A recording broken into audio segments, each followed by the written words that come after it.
नमस्कार, सलाम और जूले। मैं हूं सोनम वांगचुक लद्दाख से।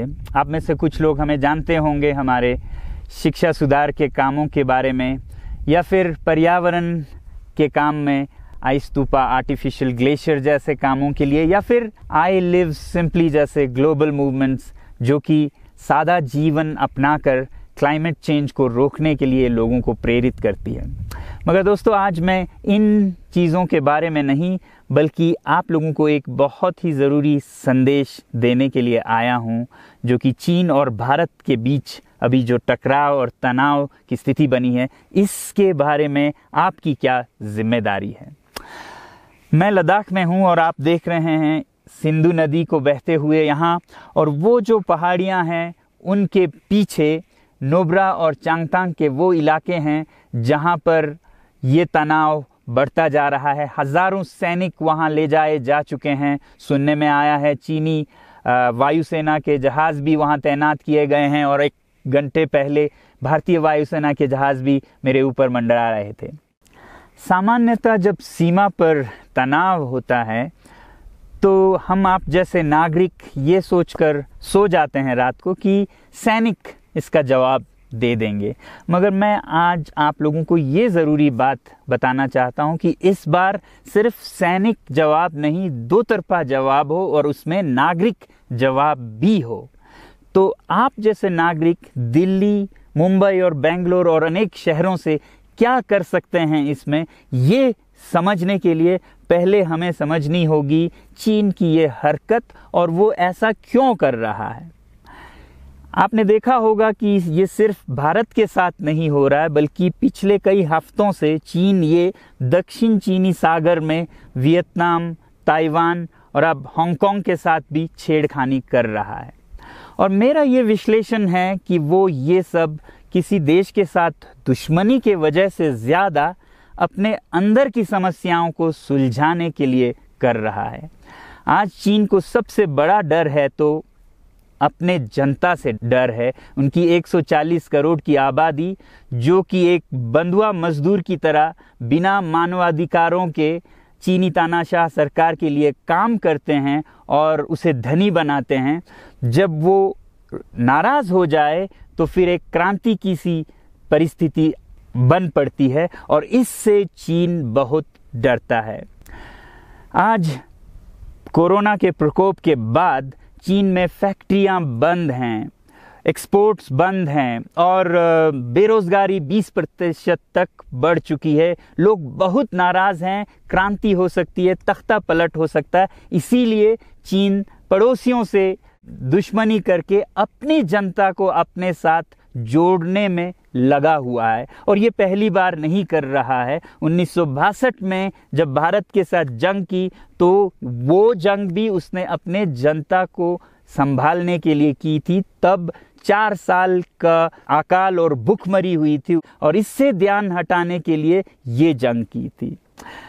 चीन के लिए अपनी जीडीपी और जो खुशहाली है उसे बढ़ाते रहना बहुत ही ज़रूरी है, और जिस दिन जीडीपी घट जाए वहाँ की जनता क्रांति के लिए तैयार है। मैं तो कहता हूँ कि इस बार भारत की बुलेट पावर से भी ज़्यादा वॉलेट पावर काम आएगी। जो नागरिक पैसा खर्चते हैं चीन के सामान को खरीदने में, ज़रा सोचिए, हम आप भारतीय उद्योग को मारकर चीन से मूर्तियों से कपड़ों तक हर साल 5 लाख करोड़ के सामान खरीदते हैं, और फिर यह पैसा आगे जाकर हमारे सीमा पर हथियार और बंदूक बनकर हमारे सैनिकों के मौत का कारण बन सकती हैं। तो इसलिए अगर हमारे देश के 130 करोड़ लोग और 3 करोड़ जो भारतीय बाहर के देशों में हैं, सब मिलकर भारत में और बल्कि दुनिया भर में एक boycott made in China movement या अभियान शुरू करते हैं, तो आज दुनिया भर में चीन के प्रति रोष है। हो सकता है कि सारी दुनिया साथ आए और इतने बड़े स्तर पर चीनी व्यापार का बॉयकॉट हो कि चीन को जिसका सबसे बड़ा डर था वही हो, यानी कि उसकी अर्थव्यवस्था डगमगाए और उसकी जनता रोष में आए, विरोध और तख्ता पलट। और अगर हम ऐसा नहीं करते हैं तो कितनी बदनसीबी की बात होगी भारत के लिए, ज़रा सोचिए।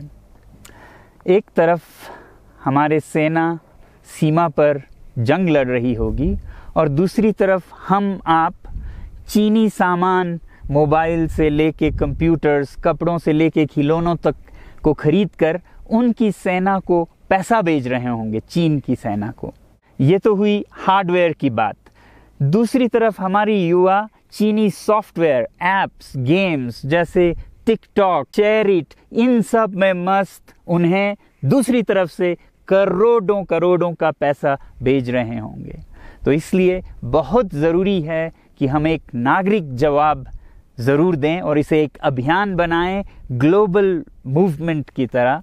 ये बॉयकॉट मेड इन चाइना का जो अभियान है वो भारत के लिए भी एक वरदान साबित होगी।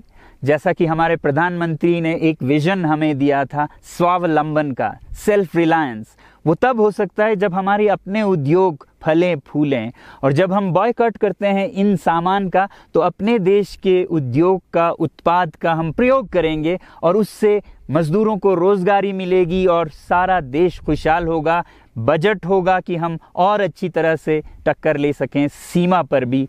तो इसके लिए मैं आप लोगों से अपील करता हूं कि जहां तक ऐप्स और सॉफ्टवेयर की बात है तो हमारे युवाओं को एक हफ्ते में उन्हें अनइंस्टॉल करना चाहिए। Boycott made in China, software in a week and hardware in a year.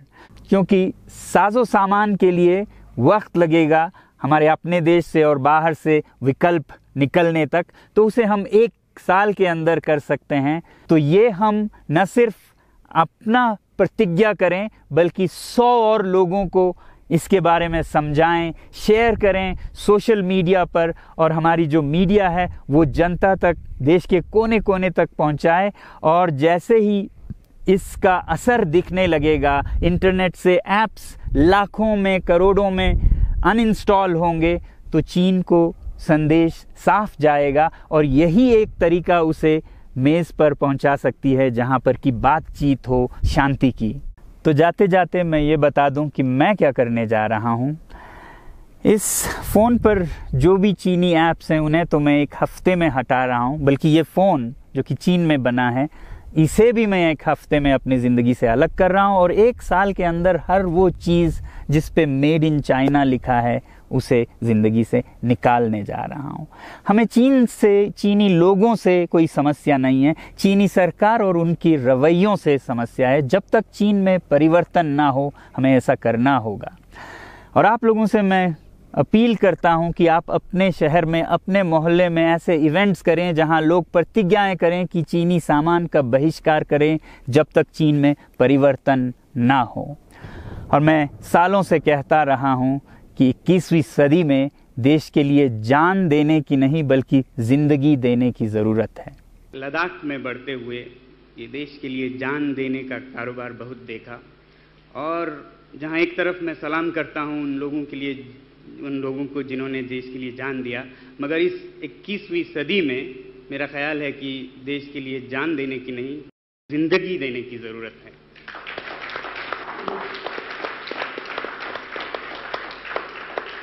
तो आप भी निभाइएगा अपना रोल। जय हिंद।